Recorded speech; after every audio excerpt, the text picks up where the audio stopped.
Good morning, everyone. Curious if anybody else feels flustered like I do this morning. That's what I was telling Larry. I was working on things this morning, and my computer wasn't working right. Natalie, she's sick, so her and Layla aren't here today, and so Joanna kindly covered her class for her. But yeah, computer wasn't working. I get here. I was late. I was going to say I was right on time. I was late, actually. So if you're late today, you get a pass. That's how that works. If the preacher's late, everybody gets a pass, I guess. Maybe that's hypocrisy. I don't know. I don't know. And I was late starting class, and then the PowerPoint wasn't coming up on this computer for some reason. Anyways, you get through it, but it was funny because I closed my tablet when I was done, and I found pressed in between my tablet booklet an old dried up fig that my daughter likes to eat, and so she had hidden that as a surprise for me to find later, and just kind of one of those days, I guess. That song that Andy led, there's a line in it that would probably serve as an even better title than what I've come up with for you this morning. That line where it says, "Only thou art holy," right? It goes on to say that he's perfect in power, in love, and in purity. How many of us are perfect in power, in love, and in purity? I don't think there's anybody here. We're working on it. We call that sanctification. And while we're imperfect in this life, at the same time, we know that through the blood of Christ, I'm going to be presented as this pure and spotless being before God. But in this life, only thou art holy. And that is so important for us to keep in mind. I want to start this morning by sharing a story when I had visited a college, a Christian college, and ran into somebody that I knew and had this previous connection. And I'll preface this by saying this isn't a story that makes me look good, by the way. But ran into this individual while I was visiting there. We had some common relationships and certainly knew them well enough. It warranted kind of, a conversation and a pleasant exchange and greeting, you would think. And that interaction, when I walked up to that person, it was like I did not matter to them at all. And it just struck me as very odd and kind of frustrated me, honestly. I didn't really appreciate it. And I kind of walked away from that interaction with this person. It was so negative that despite the fact that it could have been other factors, maybe that person was having a bad day, maybe somebody else was treating them improperly and they were upset about it. I have no idea why this person appeared to not be in a great mood. But I walked away from it and kind of just jumped to the conclusion. I pulled the trigger and I just kind of labeled them permanently as a hypocrite in my mind.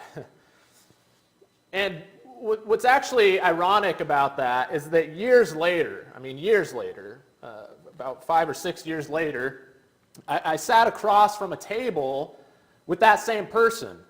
And at this point in their life, they had now stopped going to church entirely. No longer, as far as I could tell from what they were saying, they weren't a Christian anymore. And this isn't the first time I've had these types of interactions where I'm picking somebody's brain, asking them, why did you leave? Why do you not go to church anymore? Why aren't you a Christian anymore? And you've probably heard the same response more than once that I heard sitting across the table from that particular individual. They pointed at this congregation that they had attended their whole life, and they said, those people are a bunch of hypocrites. And when I first heard her say that, I thought that's really ironic, because here is this person that I had kind of specially associated for a really dumb reason with this idea of hypocrisy, and now I'm sitting across the table from them, and the reason they've left the church is because everybody else is a hypocrite. And for a long time, again, I thought that was ironic until I began to think about it a little bit more. And I began to be concerned, is it possible that I am viewing somebody as a hypocrite while somebody else is viewing me and has seen some other misstep in my life or has witnessed me fall short or had a negative interaction from me that's causing them to label me permanently in their minds as a hypocrite? That's kind of haunting, isn't it? If you did a poll in this room, if people were to answer it honestly, I doubt very highly that there would be anybody, if you asked them, hey, are you a hypocrite? And they say, yeah, you know what, I think I am. That's just not how we think of ourselves.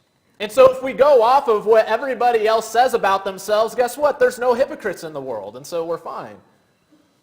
Well, we know that's not the case. There are hypocrites in this world.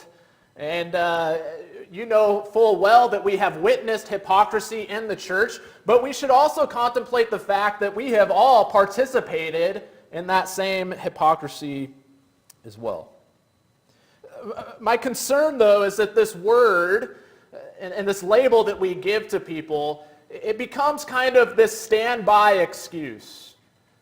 That we begin to pile up different offenses that have been committed towards us. Sometimes it's from one person that just was having a bad day. It was a one-time offense, and like what I did with that individual, label them a hypocrite from there on out. And it becomes this standby excuse waiting in the wings for the day that we finally decide to leave Christ and to leave God's people. And we say, well, those people were a bunch of hypocrites. There's a way in using that word that literally every single person in the world is a hypocrite. We have this way of using it so liberally and broadly that if we were to go off of that term, and if that were the biblical definition of what a hypocrite was, well then absolutely none of us would stand a chance before God. And so that's why I want to talk about this, and in a moment, I'm hoping this will be a shorter sermon. I've said that, now this will probably be my longest sermon that I've ever preached. But there's a particular form of hypocrisy that I hope will make us a little bit more sober, first of all, in how we evaluate ourselves, and then hopefully making us more cautious in labeling others as hypocrites as well. But when we look at just kind of a basic definition of this word, many of you know it comes from the Greek word hypocrites, and it was originally used of play actors. Not too dissimilar from what you see behind me. There were people in ancient days that they would get up on stage and they would always wear a mask. They were portraying a particular character. Sometimes you would have men that were playing all the roles, both male and female, and so they would get in costume and they would put on a mask, and that person was described as a hypocrite. It wasn't used negatively. It's just was a word that is similar to our word for actor or play actor. This is what the word originally meant, and you can see how it metaphorically evolved to mean something totally different. We talk about people who wear masks in their lives. They lead a double life, that they are fake, and they're pretenders, and they're two-faced, and they're actors, and they're dissemblers. They're people that are just doing things to get praise and get a pat on the back, and not because they actually care about anybody. They pretend to believe certain things, but they don't actually believe them. They're just doing those things because of something, some selfish motivation, something that they themselves get out of it. I'm not bringing up this example to say this individual is a hypocrite in the modern sense of the word, but it kind of gives an idea of why this word developed and means what it means. If you're old enough, I'm probably dating myself here. If you're old enough to remember Full House, how many people have seen the TV show Full House? I'm looking at the younger faces. All right, John, thank you for making me not feel so old. Full House, actually I didn't see the new episodes. I watched the reruns growing up, and so that makes me not as old as some of you in the room, right? But Danny Tanner was like the shining example of what a TV dad should look like, right? I mean, he was always a very dedicated father, a hard worker. He was very kind to his 3 daughters. He never had a filthy word come out of his mouth. And people were very shocked when they realized that Danny Tanner, his name is Bob Saget in real life, he's actually a stand-up comedian. And people were shocked when they saw his stand-up comedy because it was nothing like what they saw on this television show. That every filthy word and joke that a person could possibly imagine was coming out of this guy's mouth on stage. That's what actors do. They pretend to be something totally different than what they are in real life. And we are very impressed. We give awards to people who do that kind of thing very well.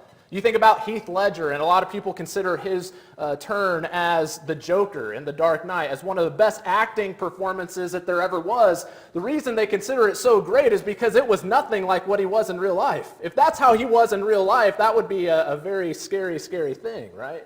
They found this person that was nothing like the Joker, but when you saw him on screen, man, he made you believe that he was this wicked sociopath.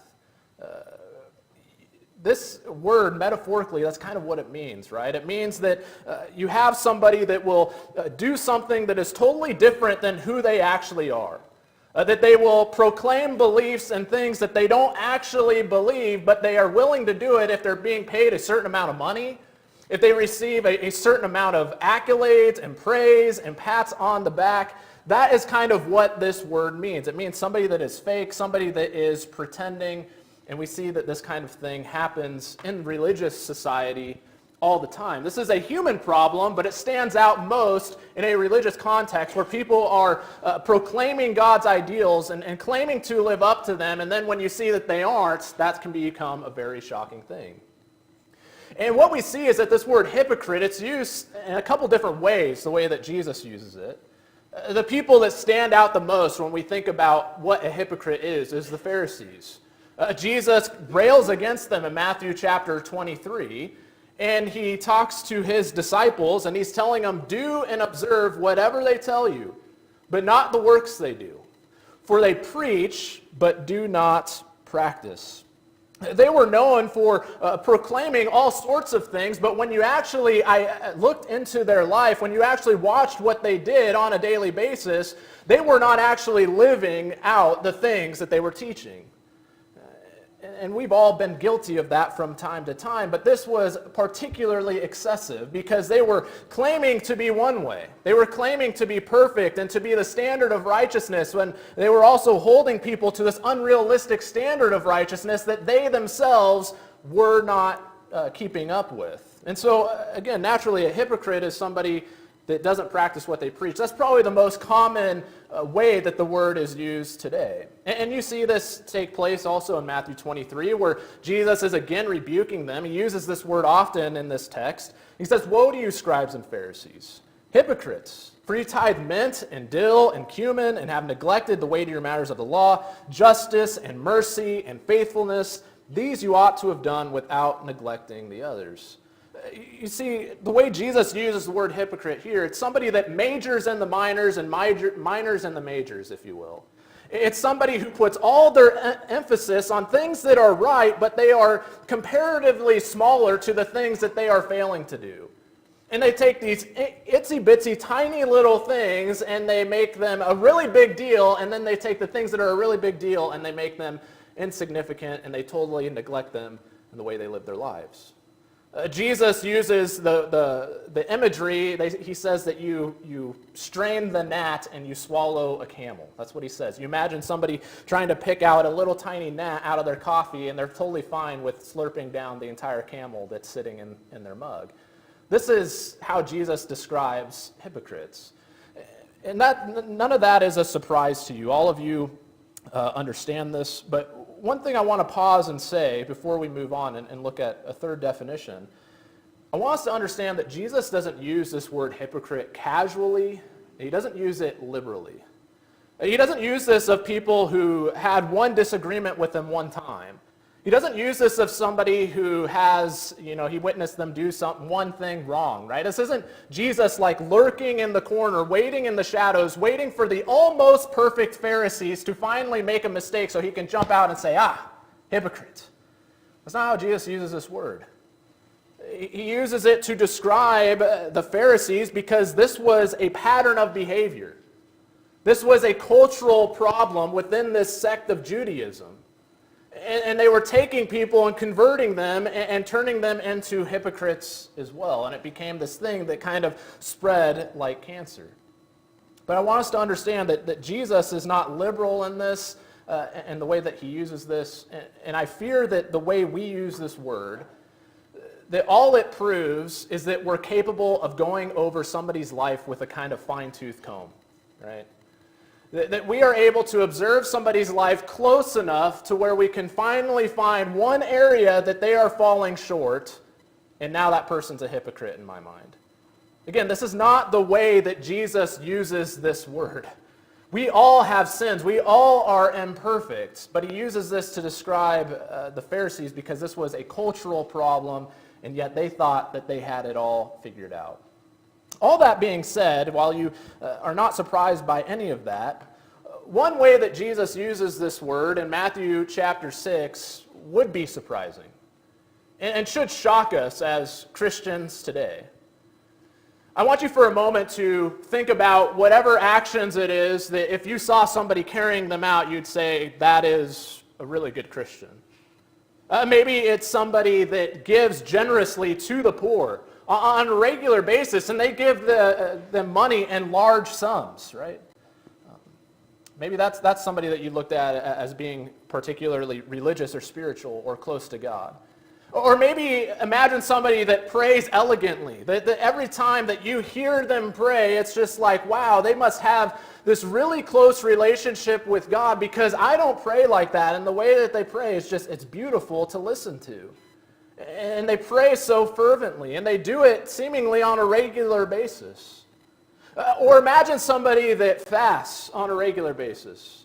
Every particular day of the week or first week of the month or part of the year, that they fast religiously and they deny themselves of food so that they can focus on their relationship with God.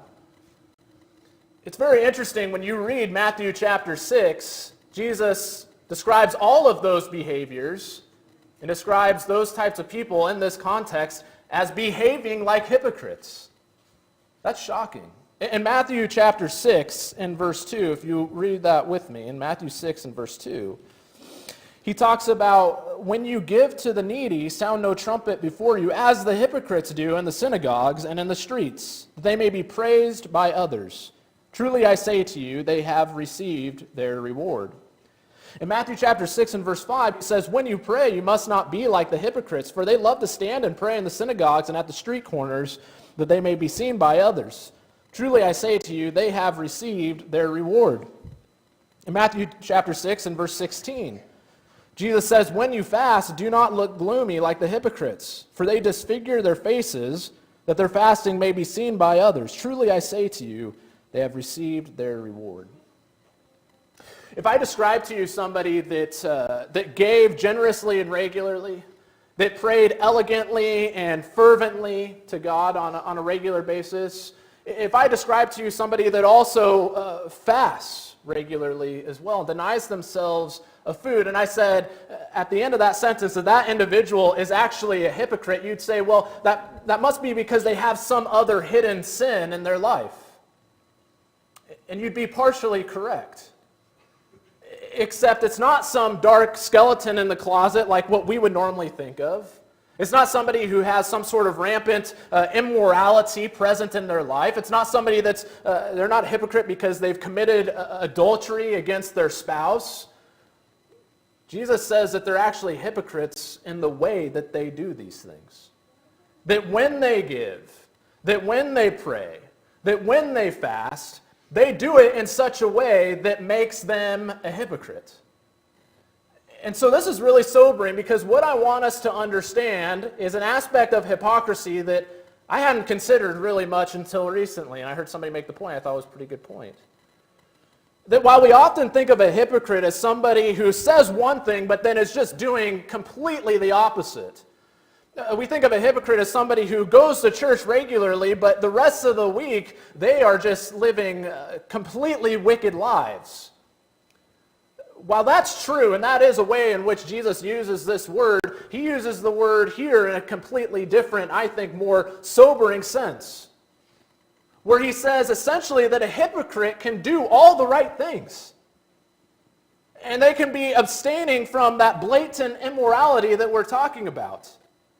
But he's saying what makes them a hypocrite is that they do the right thing for the wrong reason. Have you ever considered that before? What's the reason? The idea here is not that they're hypocrites because they're doing something that they don't really want to do, but they're doing it anyways. That's not what Jesus is saying here. Sometimes when we do good things, we want to do it. Sometimes we don't. That doesn't make somebody a hypocrite. What Jesus describes at the beginning of chapter 6 is the problem. It's the thing that makes them a hypocrite. He says, beware of practicing your righteousness before other people in order to be seen by them. For then you will have no reward from your Father who is in heaven. There are some people that do the right thing because of how it makes them look. There are some people that do the right thing because it exalts them in some way, shape, or form. I want you to understand that earlier in the Sermon on the Mount, Jesus says, do these good things in such a way that it causes people to glorify your Father who is in heaven. Jesus isn't condemning somebody who fasts and prays and gives because somebody found out about it. No, there can be something positive when people see us doing those things, that it causes them to glorify God in heaven. But Jesus is correcting another extreme that we go to, and that is that sometimes we give, sometimes we pray, sometimes we fast, because we know that if we do those things, people will think highly of us. That's what he says makes somebody a hypocrite. Rather than doing it because it is the right thing, or because you want to be closer to God, or because you want to help and relieve somebody from their suffering, you are using worship, and you're using God, and you're using people for your own selfish advancement in life. Again, that's an aspect of hypocrisy I'd never considered before. When I was younger, growing up, and admittedly I still do this, I was very keen to point out the areas in people's lives so that I could call them a hypocrite. But I was very good at neglecting my inner hypocrisy, my inner shortcomings. And I wonder if we would be so bold and so quick to call people hypocrites if we did a little bit better job of evaluating our own lives. Jesus, later on in Matthew 23, in verse 27 through 28, he says, "Woe to you, scribes and Pharisees, hypocrites, for you're like the whitewashed tombs, which outwardly appear beautiful, but within are full of dead people's bones and all uncleanness. So you also outwardly appear righteous to others." That when you look at their life, it looks like they're doing the right things. But within, you are full of hypocrisy and lawlessness, because they were doing a lot of the right things for the wrong reasons. They were hypocrites in their interactions with others, in their worship of God. Again, doing the right things for the wrong reasons. The hallmark of a true hypocrite that Jesus goes on to describe in Matthew 7, as he uses that word again, is someone that judges others harshly and turns a blind eye to his own more egregious sin. Remember that in Matthew 7 where Jesus describes somebody who is taking a speck out of his brother's eye, and meanwhile he has a log in his own eye? We need to be careful when we are calling people hypocrites. According to what standard? To what standard are they a hypocrite? And if I took that very same standard, would I also be considered a hypocrite as well? That's something that should be very sobering for us to consider. And I don't want to be mistaken. I'm not suggesting that nobody's allowed to identify hypocrisy in other people. There are situations where we must take notice of it and correct it, and that's a particular responsibility of the eldership, but sometimes individuals. That when we've been wronged, when somebody has sinned against us, Jesus doesn't say walk away and call that person a hypocrite. He says go to that person and point that sin out to them. But we have a responsibility to deal with it and correct it and confront it even. But I also want us to understand that the most effective way of limiting hypocrisy in the church is not looking to everybody else's hypocrisy. It's looking at my own. 1 Peter 2 and verse 1, he says, "Put away all malice, all deceit, hypocrisy, envy, and all slander." How difficult would it be if it were up to me to cause everybody else to put away their malice towards others? How hard would it be for me to put away all the deceitfulness in other people? How difficult would it be for me to take it upon myself to go to every single envious person in the room and cause them to stop being envious? To go to every single person that is slandering others or has ever talked behind somebody's back and to cause them to stop doing that? Now, there are situations where we rebuke and we confront, but the far more effective way of ridding these things in the church is by each person looking in the mirror and doing what they can to put those things away themselves. That's what Peter's saying. And he says, don't just put away malice, deceit, envy, and slander, but he says, put away hypocrisy. We have our own hypocrisy to worry about as well, and that is something we often forget about. So the next time we're tempted to rail against the hypocrisy, particularly of a brother in Christ, either in our own mind or to another brother behind their back, we need to stop and think, reflect, consider, am I guilty of the same thing? Have I ever been guilty of the same thing? You know, if people knew what truly motivated me, what would they think? Would I be a hypocrite? If people saw everything I did in private, if people heard the words I mutter when nobody else is listening, if people knew every thought that I had about others, how easily would somebody be able to point to hypocrisy in my life? Would I be so bold in my analysis of others as hypocrites? Again, we don't need to be perfect to recognize hypocrisy in others. That's not what I'm saying. We should learn from and avoid all forms of hypocrisy, but this is the kind of self-reflection that might help us not be so quick to pull the trigger by labeling others as hypocrites. You know, consider Jesus. To me, one of the most impressive things he ever said was in John 8 and verse 46, where he is talking not to his friends, but he's talking to his greatest enemies, the people who at every single turn are trying to trip him up and find something to accuse him of, and he is able to look his enemies in the eye and say, which one of you convicts me of sin? Are you so confident in the eradication of hypocrisy and sin in your own life that you could confidently stand before your worst enemy and say, I dare you, convict me of sin. Try and find one thing that I've done wrong. And all of us would crumble in that situation. None of us would dare to say that to our enemies. But Jesus could.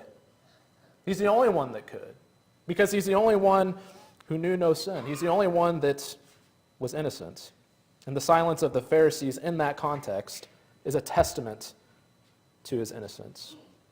So again, this is a basic message, and I just have a few takeaways for us. Number one, let's be cautious in judging others as hypocrites. Again, we somehow are far too liberal in the way that we use this word, and at the same time, we don't use the word broadly enough, and particularly with reference to ourselves. We're very good at seeing it in others, but we define what a hypocrite is in such a way that it excludes any possibility of myself being a hypocrite. That's really scary, because Jesus says whatever measure you use, it'll be measured back to you. And so be careful in how we judge others as hypocrites, because that judgment will be turned around on me before God. And so along with that, number two, be more concerned with your own hypocrisy than with finding hypocrisy in others. And that one speaks for itself. But number three, I want to say that hypocrisy is nothing new. And that's, first of all, testified through the scriptures that we've read, that Jesus had to deal with hypocrisy in the first century. That's a small point, but it's an important one, because we get in our own little religious bubble. And a lot of us have been raised going to church our whole lives. And it's very easy to look at hypocrisy as something that only exists in our context. That, the hypocrites only go to the church that I go to. Or we kind of have this way of, with a broad stroke, looking at churches of Christ as a whole and saying, yeah, those people are just hypocrites, and they're the only ones. Everybody else is fine. When you look at the Bible, it's tempting to romanticize, and we've talked about this in our Wednesday night class, and to imagine the first century and to imagine Christians then and say, true Christians, the best Christians, they would never have been guilty of hypocrisy. And there's one particular story that proves that just isn't the case. When I was writing this sermon, I was tempted to make the point that Jesus is the only one that ever labels individuals as hypocrites. And that's almost true, but there's actually one exception. And that's where Paul labels somebody in one of his epistles as a hypocrite, and you might be surprised to find out that that individual was not only an apostle, but really a leader of the apostles, and that person's Peter. In Galatians 2 and verse 11, it says, when Cephas, that's another name for Peter, it says, when he came to Antioch, I opposed him to his face, because he stood condemned. For before certain men came from James, he was eating with the Gentiles, but when they came, he drew back and separated himself, fearing the circumcision party. And the rest of the Jews acted hypocritically along with them, so that even Barnabas was led astray by their hypocrisy. I wrote this in the article, but I do want us to imagine for a moment. Just imagine that the Apostle Peter was plopped into this room. And imagine talking with him, and he treats you as you would expect somebody would that walked with Jesus and saw how Jesus interacted with people. He treats you with the very love of Christ that we read Jesus showing towards others. He's warm, he's friendly, he's gracious, he gives you attention and his time. And then all of a sudden, some pompous individuals, some pompous religious folk come walking into the room. And they have this way of carrying themselves that you're supposed to think they're very important. And they couldn't care less about you. And they walk in, they immediately give you the cold shoulder. And all of a sudden, you turn to talk to Peter about it, and Peter, you go, where's Peter? And there he is, sitting and eating with those pompous individuals. And he's giving you the same cold shoulder that those individuals gave you when they walked into the room. That's what Paul describes Peter did. This wasn't Peter before he met Christ. This was Peter after he had began preaching the gospel and after the gospel had begun to go out to Gentiles. He had been an apostle for maybe a decade at this point, maybe longer. And yet we find even Peter had a moment where he succumbed to a hypocritical behavior. It stands out to me that Paul didn't say, you know what, I'm done with this. How many of us, right? It's not just when a church member acts hypocritically towards us, we tend to be pretty dismissive of that. But it's when an elder in the church acts hypocritically. Or it's when a preacher acts hypocritically. How many of us say, you know what, I'm done with the whole thing? What if you saw an apostle act hypocritically? How done would you be with Christianity at that point? And yet Paul saw these things. He didn't walk away. Instead, what he did is he walked up to Peter. I guess this is what I want us to take away, is that hypocrisy, it's always discouraging. I'm not excusing it. It needs to be repented of. It's a huge problem in the church. But I also don't want us to dupe ourselves into thinking that hypocrisy is something that is just totally surprising and unexpected. Because when you boil it down, we're all human beings. We're all sinners. And the goal is to sin less and less as we mature in the faith, but notwithstanding, we are all going to fall short. We're all going to act like hypocrites from time to time. If you're following Christ, then, it's contingent upon nobody in the church behaving like hypocrites. You will not be following Christ for very long. I'll say that again. If you're following Christ, it's contingent upon nobody in the church behaving like hypocrites. You will not be following Christ for very long. It's just an unfortunate reality that we're working on. So that's the only example I could find when somebody other than Jesus uses this word to actually label somebody as a hypocrite. You'll find that as you do a word study, Jesus uses this word far more than anybody else uses this word.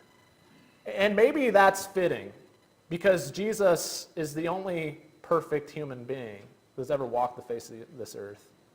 You have a little bit more license to use a word like that when you've never committed a single sin in your life.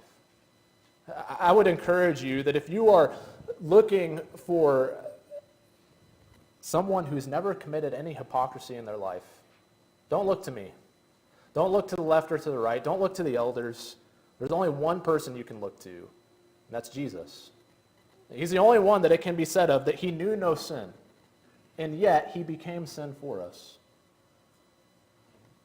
And I'll end with this, that Jesus also died for hypocrites. We see in Matthew 23 that Jesus labels these guys, this party of Jews, as hypocrites. But in John's gospel, it's really interesting. You see Nicodemus pops up 3 different times.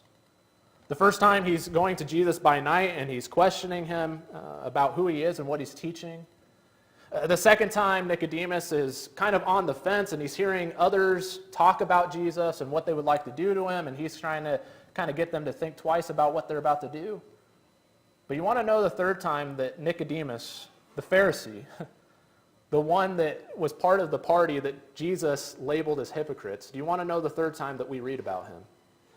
It's when he's helping Joseph of Arimathea bury Jesus' body after he had been killed on the cross.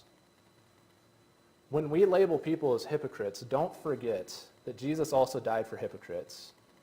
And among those hypocrites, at one point or another, was you and me. Let's end with a prayer, and then we'll have Andy lead us in a song. Dear Father in heaven, we're so grateful for your Son, Jesus Christ, and for the perfect example that he offers us. And as we are tempted to be discouraged by the shortcomings of others, Lord, help us to understand that this is just part of it, that people fall short, that people lack perfect understanding, perfect knowledge, perfect character, but there's one individual we can look to that is perfect in all those ways. Only you are holy. Only you are perfect in power and love and in purity. And so rather than using our judgmental attitudes as an excuse to walk away from you, let us instead look to you and confront our own hypocrisy before confronting the hypocrisy in others. Please forgive us of these sins and give us the power to overcome them. And it's in Jesus' name we pray. Amen.